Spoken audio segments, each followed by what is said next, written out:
अमेरिकेचे राष्ट्राध्यक्ष Donald Trump यांचा भारतावर टॅरिफ बॉम्ब. ट्रम्प यांनी भारतावर एकूण 50% टॅरिफ लावलाय.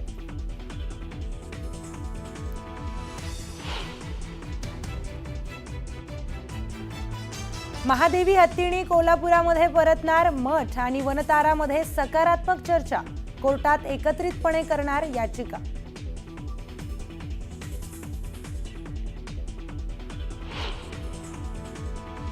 अनंत अंबानींना आणि अनंत अंबानीच्या या भूमिकेंना आमचा पूर्ण आशीर्वाद आहे. कोर्टाच्या निर्णयापर्यंत वनतारा घेणार महादेवीची काळजी. मदतीसाठी स्वामींनी केलं अंबानी कुटुंबाचं कौतुक.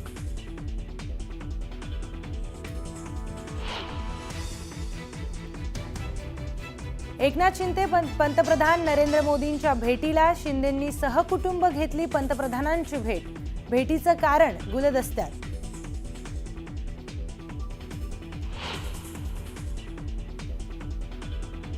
एकनाथ शिंदे आणि अमित शहांच्या भेटीची इनसाइड स्टोरी न्यूज 18 लोकमतवर. महायुतीतला तिढा आता गृहमंत्री अमित शहांच्या दरबारी. वादावर लवकरच मार्ग काढण्याची विनंती.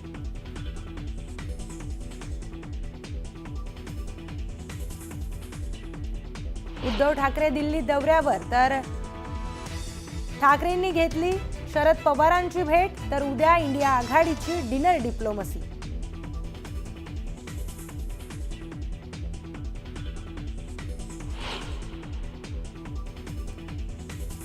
बेस्ट महाव्यवस्थापक पदासाठी एकाच दिवशी सरकारकडून 2 अधिकाऱ्यांची नियुक्ती.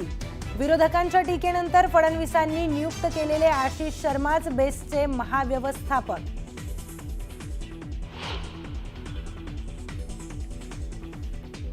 खालिद का शिवाजी चित्रपटाबाबत राज्य सरकारचं केंद्राला पत्र.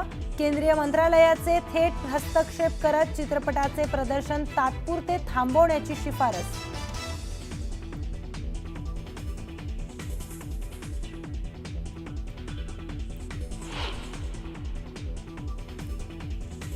आणि उत्तराखंडमध्ये महाराष्ट्रातील 34 पर्यटक बेपत्ता. 51 पर्यटकांशी संपर्क साधण्यात प्रशासनाला यश.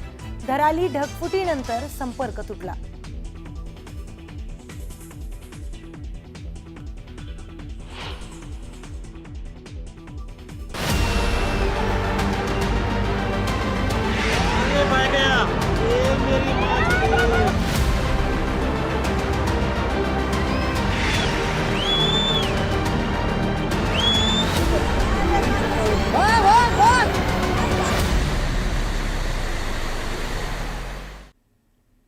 नमस्कार, मी प्रियंका लाठी. आपण पाहताय न्यूज 18 लोकमत. बातमीपत्राच्या सुरुवातीलाच एक ब्रेकिंग न्यूज समोर येते.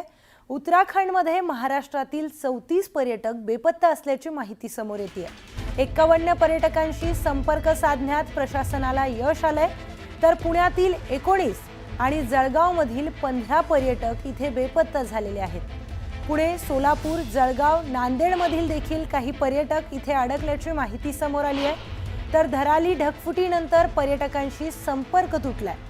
सरकारकडून या पर्यटकांचा शोध घेण्याचा प्रयत्न सुरू आहे. तर उत्तराखंडमध्ये झालेल्या ढगफुटीमध्ये महाराष्ट्रातील तब्बल 51 पर्यटकांशी संपर्क साधण्यामध्ये प्रशासनाला यश आलेलं आहे. त्यामध्ये पुण्यातील 19 तर जळगावमधील 15 पर्यटक बेपत्ता असल्याचा आकडा समोर येतोय. आणि त्याचबरोबर पुणे, सोलापूर, जळगाव आणि नांदेडमध्ये देखील अनेक पर्यटक होते जे उत्तराखंडमध्ये गेलेले होते आणि ते सुद्धा तिथे बेपत्ता झाल्याची माहिती समोर येते.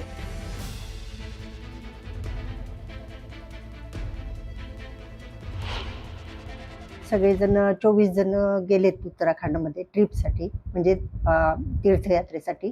तर शनिवारी त्यांचा संपर्क झाला, मेसेज वगैरे आले त्यांचे. पण तिथून परवा नाही, कालची गोष्ट, काल सकाळी स्टेटस पण आम्हाला पाहायला मिळालं. ते गंगोत्रीकडे ऑन द वे म्हणून गंगोत्रीकडे निघाल्याचे स्टेटस मिळाले आम्हाला. त्याच्यानंतर आम्ही फोन केले पण एकाचाही फोन लागेना. सगळ्यांचे फोन स्विच ऑफ आहेत. मग आम्हाला ते ढगफुटी वगैरे, दरड पडल्या वगैरे बातम्या समजल्या. त्याच्यामुळं आम्हाला जरा जास्त टेन्शनमध्ये आलो की संपर्कच नाही आहे त्यांचा कोणाचाच. प्रत्येकाचे फोन स्विच ऑफ लागायला लागले. सगळे वर्गमित्र 1990ची बॅच आहे त्यांचे. अशोक टेमकर आणि त्याच्यानंतर ते बापू ठेंबेकर वगैरे आणि तिच्या पण मैत्रिणी वगैरे सगळ्या आहेत. 10-12 मैत्रिणी आहेत आणि 10-12 मित्र आहेत. ते सगळे मिळून गेले 24 जण तीर्थयात्रेसाठी.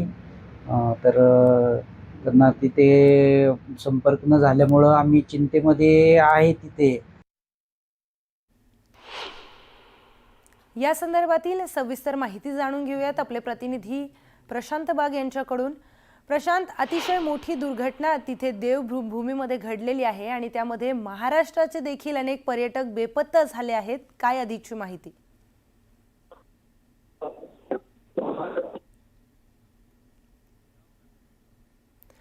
तर काही तांत्रिक कारणामुळे प्रशांतचा आवाज आपल्यापर्यंत पोहोचत नाहीये.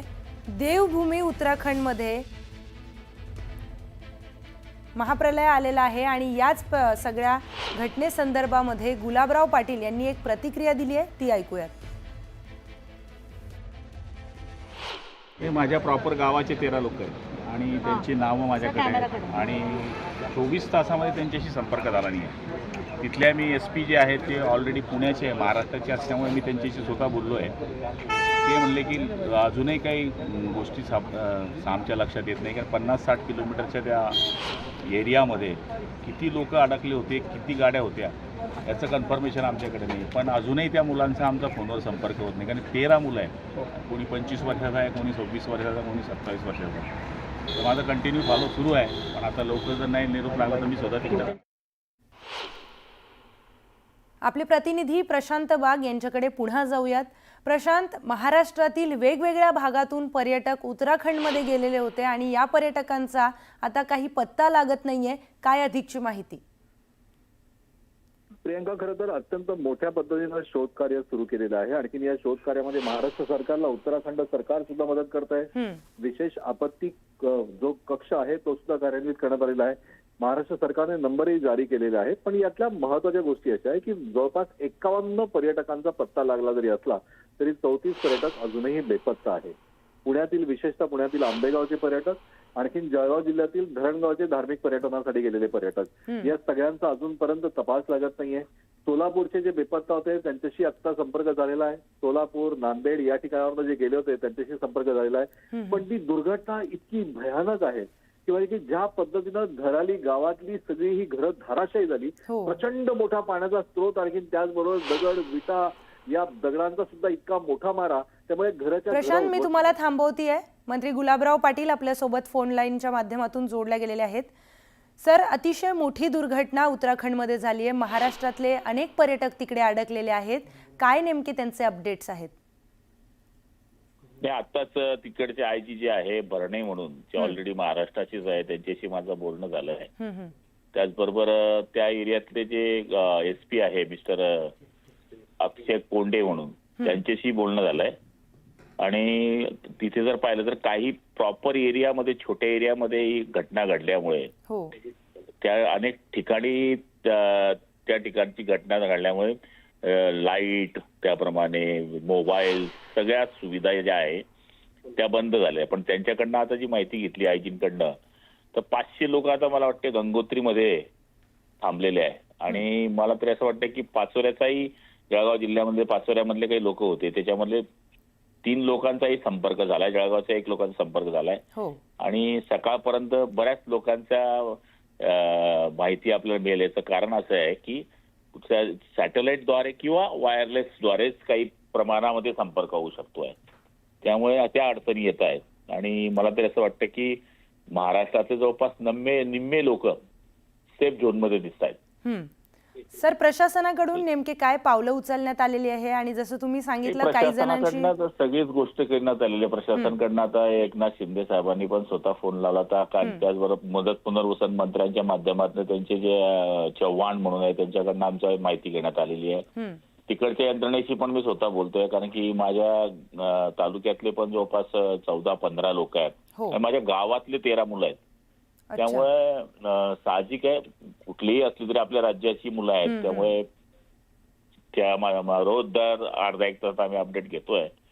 आणि मला तरी असं वाटतं की सकाळपर्यंत बऱ्याच माहिती मिळतील. आणि भरणे म्हणून जे आहे त्यांनी पण आयजी आहेत ते तिकडचे, आणि यशोद म्हणून जरी युपी मध्ये ते आयुक्त असले तरी त्यांनी महाराष्ट्र केडरमध्ये काम केलं असल्यामुळे ते जवळ लगतच त्याचं स्टार्ट होतं. त्यांच्याकडनंही आपण माहिती कळतो, त्यांच्याकडनंही मदत मागतोय, इकडनंही मदत मागतोय की माणसांचं ट्रेस व्हावं. भले ते 2 दिवस 4 दिवस उशिरा आले तरी चालतील, पण कमीत कमी कुटुंबापर्यंत हा निरोप जावा की ते सेफ झोनमध्ये आहे. अगदी. हाच आमचा प्रयत्न सुरू आहे. सर, धन्यवाद आपण दिलेल्या सविस्तर प्रतिक्रियेसाठी.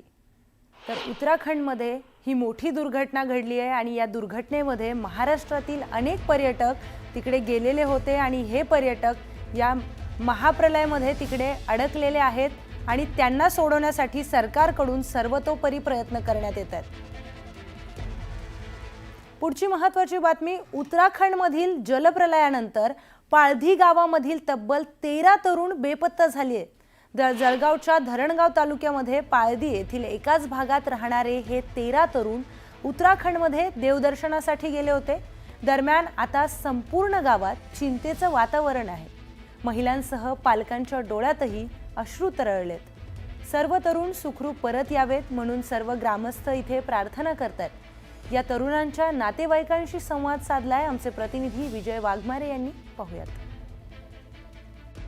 आपण पारधी गावात आहोत. आपण त्यांच्या पालकांशी संवाद साधणार आहोत की नेमका त्यांचा शेवटचा संपर्क त्यांच्याशी कधी झाला आणि ही तरुण नेमके कुठे फिरायला गेले होते. काय सांगाल दादा, की आपल्या गावातील 13 तरुणांशी म्हणजे आपला संपर्क होत नाही, आपल्या परिवारातलं कोण होतं? माझ्या परिवारात माझ्या भाचा आहे, माझे ढिकरे, माझ्या भावांची मुलं आहेत.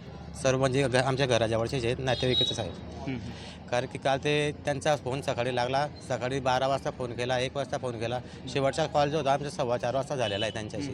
त्याच्यानंतर त्यांना फोन केला तर एकाचाही फोन लागत नाही, ना ड्रायव्हरचा लागतोय ना त्या मुलांचा लागतोय.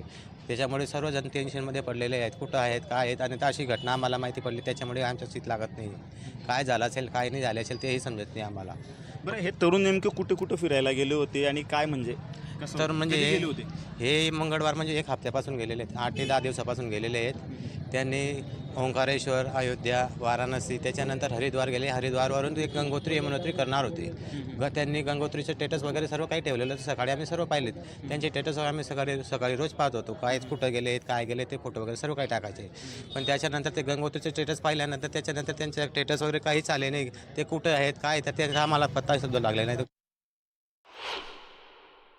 त्याच्याशी तुमचा शेवटचा संपर्क कधी झाला आणि काय बोलणं झालं? काल 11 वाजता झाला होता, 11:20 काही फक्त गंगोत्री चाललोय म्हणे मम्मी, आम्ही सुखरूप आहे म्हणे, सगळेजण पोरं सोबतच होते.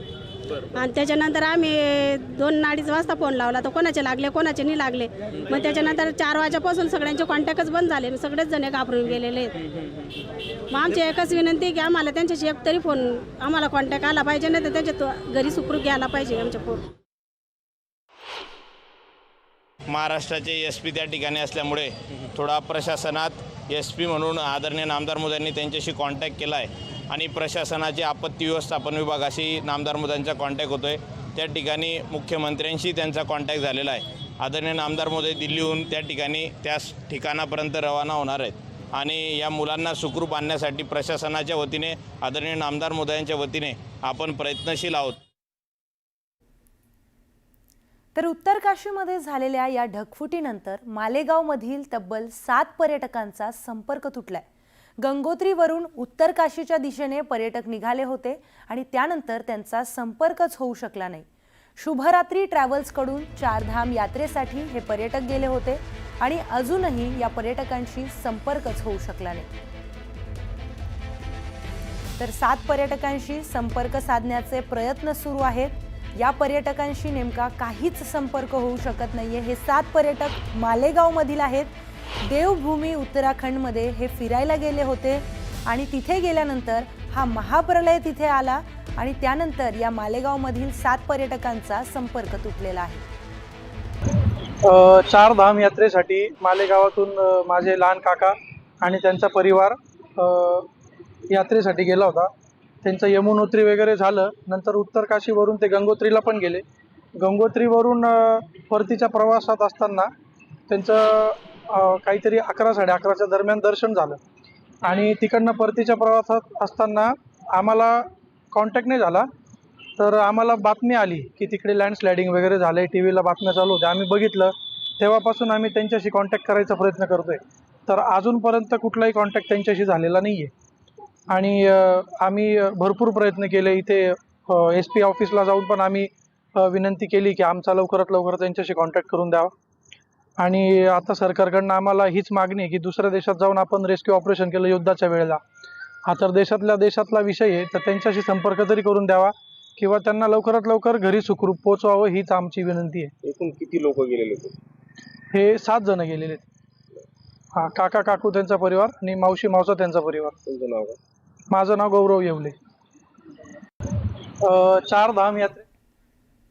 तर उत्तराखंडमधील उत्तरकाशी जिल्ह्यामध्ये ढगफुटीमुळे मोठं नुकसान झालंय. हर्षिल जवळील धराली गावामध्ये ढगफुटीमुळे संपूर्ण गाव ढिगाऱ्यात रूपांतरित झालंय. खीरगंगा नदीतील विनाशकारी पूर आणि डोंगरावरून वेगाने येणाऱ्या ढिगाऱ्यांमुळे तब्बल 40 ते 50 घरं आणि संपूर्ण हॉटेल पूर्णपणे उद्ध्वस्त झाली आहेत. हा विध्वंस इतका भीषण होता की लोकांना सावरण्याची सुद्धा संधी मिळाली नाही. आत्तापर्यंत 130 लोकांना वाचवण्यात यश आलंय, परंतु 5 जणांना आपले प्राण गमवावे लागलेत आणि अनेक जण अजूनही बेपत्ता आहेत. लष्कर आणि ITBPच्या तुकड्या घटनास्थळी उपस्थित आहेत आणि मदत बचाव कार्य युद्धपातळीवर सुरू आहे. हेलिकॉप्टर आणि ड्रोनच्या मदतीने शोध मोहीम राबवली जाते आहे आणि स्थानिक प्रशासनाने संपूर्ण परिसरामध्ये हाय अलर्ट जारी केलाय.